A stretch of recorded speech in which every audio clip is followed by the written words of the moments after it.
Welcome back to America's Commercial Real Estate Show. I'm Michael Ball. The segment is brought to you by BOMI. They are the industry standard for education for property and facility management. Check them out at BOMI.org. And speaking of facilities and properties, we're talking about office properties today. Please welcome my next guest. It's Jim Bachetta. He's Vice President of Highwoods, and he's also Division Head of the Atlanta region. Jim, thanks for joining us. Thanks for having me, Michael. Well, Jim, you guys know a little bit about the office market, don't you? How big, how many properties and how many states are you guys now? Well, we have 8 divisions in primarily the southeastern cities, most of the big southeastern cities, including Atlanta. And so our footprint is primarily Sun Belt and Southeast. Yeah. And how many buildings or square footage approximately do you guys have control? We have about 30 million square feet total. In Atlanta, we have about 6.5 million square feet and roughly 25 buildings. Yeah, and there's been a lot of talk about changes in office use and people using less square footage and people working from home and co-working and shared space. And I think the audience is curious from your standpoint of kind of what you're seeing in the market now. I mean, you do a lot of work in Atlanta, and of course you've had a great market here. When you look at Atlanta and the market overall, what are you seeing for tenant traffic and kind of the size of your tenants and demand? Well, I think you're right. There are a lot of trends. Some of it is hard to figure out, candidly. But the market's healthy in all of our markets. We're seeing net positive absorption, good activity, the generally seeing good rent growth, cash rent growth. The ending rate is increased an average of 5-6% for the new leases, and it's a healthy market. There are all sorts of trends. Co-working is one of them. It's expanding and it's evolving, and it's a little bit hard for us to fully predict where co-working is going to be 2 years, 3 years, 5 years from now, but I think it's going to continue to grow. Yeah. Well, some lenders and investors have been a little concerned about the potential credit or a risk for these large tenants that are doing co-working, thinking, well, we haven't had a recession with these guys being prominent in these buildings. So when you guys kind of look at that risk, how do you gauge it? What do you think about that? We're long-term owners. So when we buy any office building, we plan to own it indefinitely. So we aren't really thinking about short-term ups and downs in value. But you're right, co-working in general can somewhat devalue a building. I think that's simply because it's still somewhat not well understood. Sometimes it can have a negative effect on, your more traditional tenants, like law firms. Maybe an old line sort of blue blood law firm doesn't want to be in a co-working building. Because they're dressed conservatively, going up the elevator with guys in shorts and t-shirts and flip-flops. And so sometimes you have to be cognizant of the mix always. And we haven't done a lot of co-working, but the little bit that we have done, we've been very happy with it, and it has served to enhance, in generally speaking, it's served to enhance the tenant mix. And honestly, we've gotten some nice sort of startups that started in these co-working units and came to us and needed 5,000 or 10,000 square feet. Nice. So they already know the building. Know the building, like it. Like us. Yeah, that's good. So how has it been for the management and the operations of the building? Has it caused any issues with density or parking or anything like that? For us, not yet, because we haven't done a lot, and we just inked a floor in one of our Buckhead buildings, and it's a 23-story building, so it's a small percentage of the total, and the impact is not really significant. But some co-working users gobble up parking spaces, and we have competed very favorably against some Class A office buildings that have done maybe a little too much co-working. And so the existing tenants or the building is gaining a reputation for not having a good parking situation. That works to our benefit. So you have to be careful. Yeah. I want to ask you about construction costs, the impact there. And I think of rising construction costs and how much they've increased recently. One thing I think of is, well, new supply. There's got to be an impact there if the construction costs are rising. And of course, land costs have risen a good bit because of, I guess, all the multifamily development, right? So when you look at new construction costs rising, we got tenant build out and that issue and that cost. We'll talk about that. But first of all, what do you think it does for future values of office properties with construction costs rising so much? Yeah, construction costs continue to rise at 6-10% annually, rising ahead of generally all other forms of inflation. We are generally in urban sort of locations where we're building integrated parking, which gets to be a lot more expensive. It's cast in place, it's under the building, a good portion of it is. So it's the most expensive type of construction, but you're north of $500 a foot in these big Sunbelt cities. That has constrained the supply. Of course, land cost, like you mentioned, is high, primarily because of the multifamily demand for those same sites. So there are fewer sites, but the new supply is still, I think, very muted in most of our markets. And so what's that do? Well, the newer buildings require generally a significantly higher rate to support that cost than the existing supply. And as vacancy decreases, what happens? Supply and demand rates go up. So we're developers.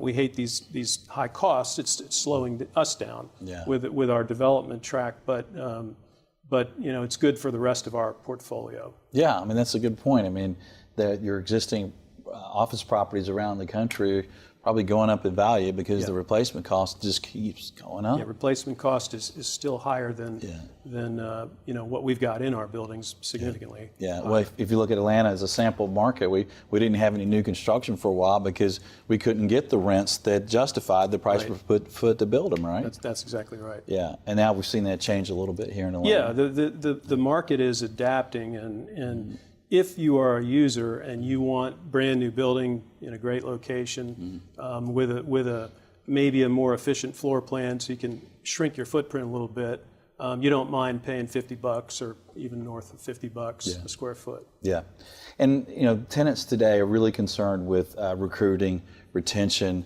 productivity, and using their office location as a business tool, right? It's to be more profitable as a business. How much of the tenant traffic do you see today that really understands the power that their space can have for recruiting, retention, productivity, company profits, and look a little bit less at the rental rate and look at it, hey, maybe I'll offset the rental rate with increased production, or do you still have a lot of tenants that are beating on that rental rate? Oh, I think the majority are really concerned about recruiting and retention. We have an economy that's on fire, and the labor market is tight. We hear it 90% of the time. It's one of the primary concerns. Ability to recruit, and so they're looking for space that will help them recruit. Amenities, modern build out. It's a big hot button. I think that's true. And when I see, a tenant sometimes concentrating too much on the rent, it's like, look, think about the cost of turnover of employee. Right. Think Huge. about, that can be a lot greater. Yeah, and the trend seems to be, people aren't staying, young people, millennials don't seem to stay in the same place very long. And it doesn't seem to hurt their career. When you and I were younger, you needed to stay somewhere for a while. Today, these younger folks are bouncing around a year here, 2 years there, 3 years. Look at their resumes. So it's a real problem. And employers have to do everything possible to keep their talent. And some of that may be because there's been a lot of changes in office space. I mean, if you had me working at a great company like Highwoods, but I'm sitting at a bench with a bunch of people coughing and sneezing and headsets, I don't think I'd want to be there long. Right. And speaking of that, let me ask you about that, because it seems like there was a really big push for all this open space and compacting people into small amounts of space. And as you mentioned, people are really concerned about recruiting and retention today. What are you seeing as your tenant traffic around the country in the Southeast? Where are you seeing the trend there now? Yeah, well, in my own sort of, this is anecdotal because it's just what I see, and I see a fair amount. But I think the pendulum has begun to swing back a little bit from the pure open to a little bit more private space, and some open space is pretty much there in every new floor plan. Yeah. But I think in some cases, I've actually heard this from a number of our customers, tenants, that they made a mistake. They went way too open, and you've got guys who 20 years of experience who got used to their private office, and now they're out in a cube, and there's people all around them. One guy gets sick, everybody else gets sick, and they don't like it. Yeah. So that's a trend that I think is maybe swinging back in the other direction just a little bit, just from what I see. Yeah. And what about trends for square footage per employee? What are you guys seeing there from your desk? I mean, we rarely see more than 4.5 or 5 per thousand. So 180 square feet, somewhere in that range. It's unusual to see a more dense floor plan. Number one, can't accommodate the parking, and most of the sort of urban areas where we are, parking is 2.5 per thousand. So it's already a stretch to get to four or more per thousand square feet. Yeah. We talked briefly about construction cost, and the other side of rising construction costs is the negative part on operations, right? It's the tenant improvement dollars to build out the interiors. Yeah. What are you seeing for cost there? How are you mitigating it? Yeah. How are you managing that? Well, we're seeing that cost go up significantly, and so we're seeing, when we break down and we're analyzing and negotiating a lease, we're looking at how many TI dollars per lease year. So we really look at that metric, and that number seems to be going up, has been going up for a couple of years, but rates are going up even more to cover that cost. Yeah. So it's really passing through to the tenant's rate. Yeah. If you will, leave us with a tip for a tenant and a tip for a landlord. What would you tell tenants today looking at space as a tip? Be creative, get a good architect, be efficient. But I think transparency from both sides, the landlord and the tenant, the more communication you can have, the better. Because, it really helps us to understand what a tenant's really looking for. We can be creative in lease structure. Sometimes people try to hold too many cards, and it doesn't help the negotiation process. Yeah. How about a tip for a landlord today? Well, I can't give away all my trade secrets. Come on now. But no, seriously. There's no one listening. Seriously, I think go after.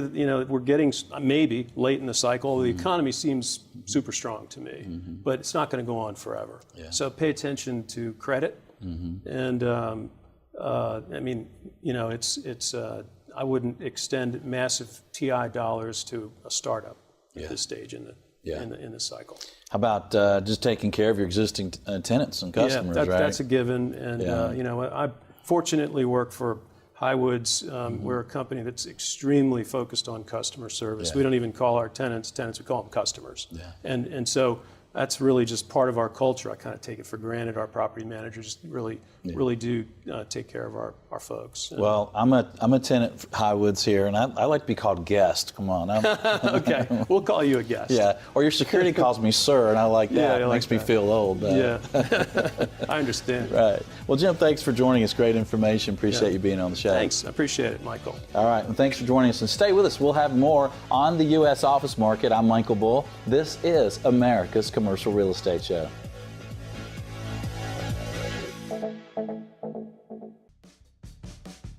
America's Commercial Real Estate Show is brought to you by Bull Realty. For customized asset and occupancy solutions, visit bullrealty.com. Commercial Agent Success Strategies. incredible training for commercial agents. Visit commercialagentsuccess.com. BOMI International. For facilities and property management education, visit BOMI.org. BuyProxy.com. Your global commercial real estate listing service. Visit BuyProxy.com. Red IQ.